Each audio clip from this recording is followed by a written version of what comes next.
Go ahead,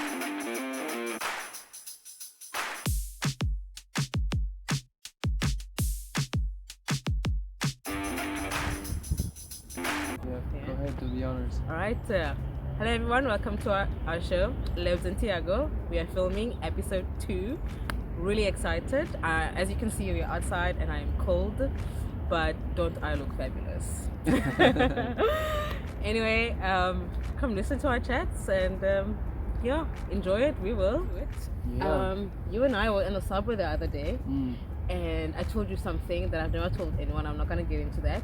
But the reason I'm bringing it up is I got home and I realized the reason why sometimes I keep these little secrets is because I don't really like to acknowledge my weaknesses. Like, it's something that I will avoid at any cost. I think even if I was going to therapy, there were some things I would not disclose because I hate talking about our weaknesses, my weaknesses. And I was thinking that, am I the only one? Like, do humans in general? Yeah, I mean, I think everybody does that. I mean, it's one of the things that makes it really hard to open up with someone. And I mean, that's like even if you're opening up with someone, that's the hardest thing, because even for yourself, even to be alone and talk about that kind of thing, that is hard for you to confess to yourself. It's a really, really hard thing to do. Yeah. I mean, human beings, we are very resilient, but we are also very, very fragile. Yeah. But every time we are confronted with our fragility, it's like, why is that so hard? I think for me the main reason to say my weaknesses out loud is it makes them more real. So it makes me feel like they exist and I have to deal with them. Yeah. And I mean, it's not, when you have to face that reality, it's so painful sometimes, but it's also scary, and I think for me, mostly, I don't like feeling fear. So that's why if something terrifies me, I will most likely do it just so I don't have to feel the terror. And I wouldn't say I'm brave, because I'm not. I'm actually a coward because I'm scared of feeling fear. But because of my aversion to fear, I will jump off that building if it's gonna stop me from fearing it. But something interesting, and it's so funny because you always mention these topics when I've been thinking about them, because I've been thinking about that. Really? Yeah, because for one of the things I'm writing currently, I've had to write about some stuff that is very hard for me to think about, let alone talk about. And so I've been thinking about that. But yeah, I think one of the tricky things about talking about your fears, your really deepest fears that you're aware of, is sometimes it's good to talk about them to help like exercise them from you.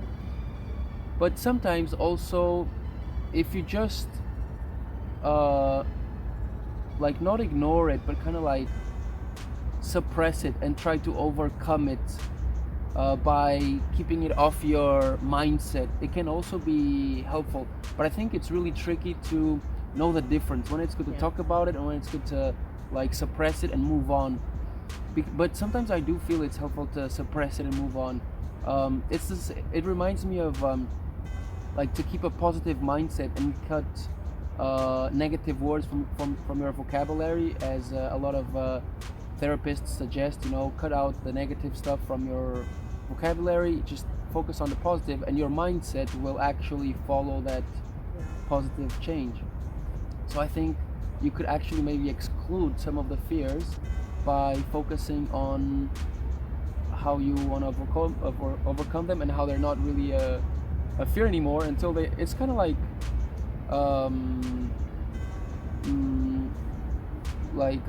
faking it until you make it, I guess. Yeah, and I agree with you. Like, some things are just not that deep, that all you have to do is just have that paradigm shift, that mind change. Like, if I'm freaking out about if I'm gonna have like a good teaching day or something, like, that is not something that I should try and like go. I don't think it's something to go to therapy for. It's something that you can work on internally. Yeah, and this reminds me, when I was younger, my father would always say to us that you've got to have a good brain because then everything falls apart. And I used to think, what do you mean have a good brain? But I think he meant like you have the ability to do that, to be able to like really have positive thinking. Like when something happens and you like don't really wallow in it too quickly, because some things don't deserve that much attention. And I mean, it is in life. You're gonna have your highs and your lows and your mids. And for your mids, it's like go to your room. I don't know, think about it and get through it. Or in any case, just like squash it and move on. But a lot of people I've noticed don't have that ability, especially in this age of anxiety. A lot of people don't have that good brain. They don't have that brain that says, I shouldn't overreact over something. This is really small. Everything is a mountain. And I know it has me thinking about how then do you have someone that's 30 years old and then tell them this thing that my dad told me when I was 7. You've got to make sure that you keep your brain healthy and good. I mean, at 30, it's almost impossible to train your brain to do that. Mm-hmm. I mean, it's not impossible, but it is a hell of a mountain. Mm-hmm. I can't imagine having to start that now. There's no way. Not after all the PMS I've experienced. Yeah. And I'm like, okay, now I'm gonna be like positive thinking. Mm. You know? Yeah. But yeah, it's just the world we're in. I don't know. How do you deal with those days? Like, what do you do when you're like, I have an ick and I've got to like have a paradigm shift and not let this get to me? Mm-hmm. Like, I think I've got a very strong sense of duty. I think it's one of my qualities. So if I feel like there's some fear that's stopping me from doing what I gotta do, I feel like not my fear of not accomplishing the duty, but my like my desire to accomplish the duty so much is bigger than the fear. So I just overcome that fear because of the desire. So I guess usually in my case, what helps me overcome my fears is to motivate me with something, make me more excited. Like whatever it is that I'm scared of, I gotta find what motivates me or what excites me or a strong reason for me to do that, so that I can overpower that fear. So even if the fear is still there, the excitement to do it anyway is even stronger. That's actually a good way to look at it. Yeah, and I think it would be something that I do as well. It's like rather this than wallowing in my fear, because like I said, I am not strong enough to handle like really strong emotions. And a lot of people think women are emotional beings, but I'm just not one of those women that even pain, like if I can avoid it, I will do everything I can to avoid it. And there's some women that like are okay with feeling misery for a while and then they'll move on. I'm more like, no, what is the quickest remedy and out of this? I mean, I always learn lessons from the painful moments, but I don't stay in them too long. Like I'm also quite happy with that, because I cannot imagine being sad for like 2 months. And I've had so many friends that would really, really stay sad for 2 months. And I'm like, how are you okay with feeling like that? But I'm also like, it takes someone really strong to feel like that and still continue with life. I am not that person. Yeah, I think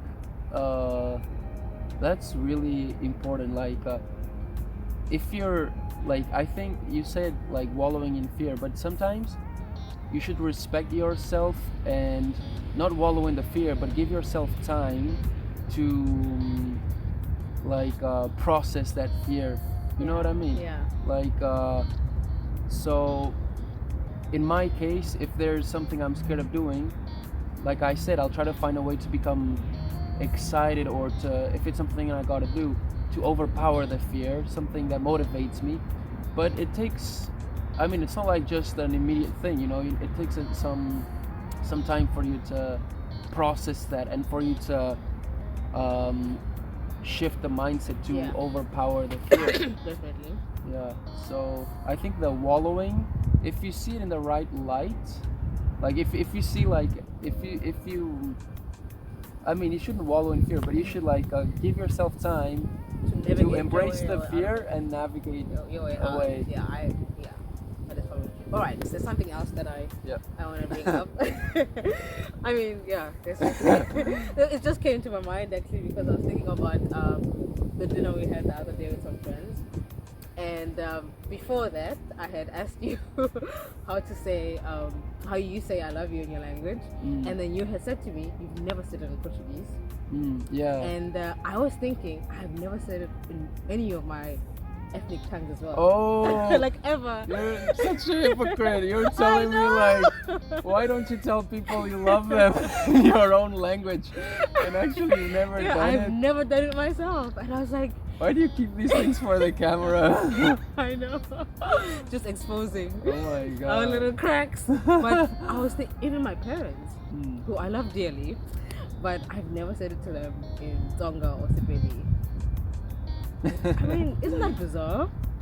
Like, I don't think it's bizarre. I understand, because the thing is, even if it depends on the kind of relationship, but I mean, I love my parents and my sister, but if I tell them like I love you, it just makes it weird. Like it makes it like I'm addressing something kind of emotional, and it just feels really uncomfortable. Because like I think in English, it is easier to throw around I love you. But in Portuguese and perhaps in your like mother tongues, it is not so. We don't say that lightly. Like so in English you could say, "Oh, I love this weather," but if you say in Portuguese, "I love this weather," people will think you're insane because it doesn't make any sense to say I love the. Like you should love a person or something that has a very strong reason, you know, to be loved. Like it's a lot heavier in my native tongue. You know, like English. Maybe because it's like everywhere and it's mainstream media, it just doesn't feel the same. Yeah. But then I wonder then, like, have I actually loved someone? Because I've never said it in my life. Like, have I really loved someone? Of course you have. I mean, besides my mom and dad and my sister. Ah, you mean like a partner. Like a romantic. Yeah. Because I've never had to say it, and I've dated people that speak the same language as me. But even them, I've never said it in my language. Like ever. Yeah, I'm not sure if I've ever said that either in my language. I actually only had one like actual girlfriend who spoke Portuguese. And it was actually a big deal for a while. But I'm not sure. Yeah, that's a good question. Yeah, it got me wondering. But anyway, that stuff is always tricky.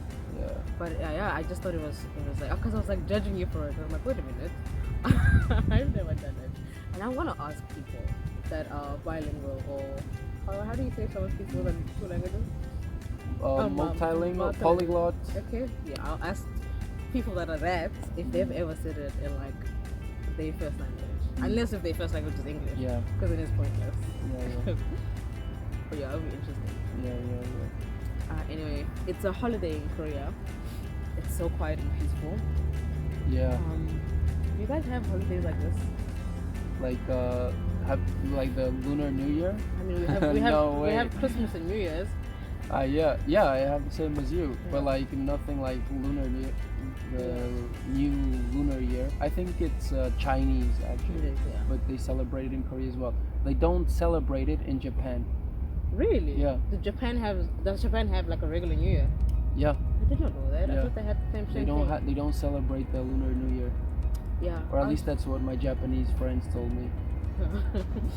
I did not know that.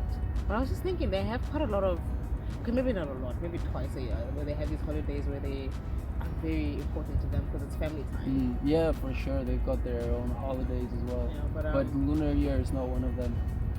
I meant for Koreans. For Koreans? Yeah. Because they just have this and Chuseok where they are with their family. I think this and Chuseok are the two biggest ones. Yeah. I don't think they have, I feel like we have a lot. Yeah. In the Western world. Yeah. Where you're like, I gotta go home for Thanksgiving. It's Christmas. Yeah, right. And it's Easter. That's actually true. Yeah, we have That's so actually true. many. And even Koreans for Solal, like now the Lunar New Year, and even for Chuseok, they don't have a lot of days off Yeah, actually. they don't. Yeah. Like now they like it caught the weekend, so and so also Monday and Tuesday, you know, but that's like 4 days. 4 days, yeah.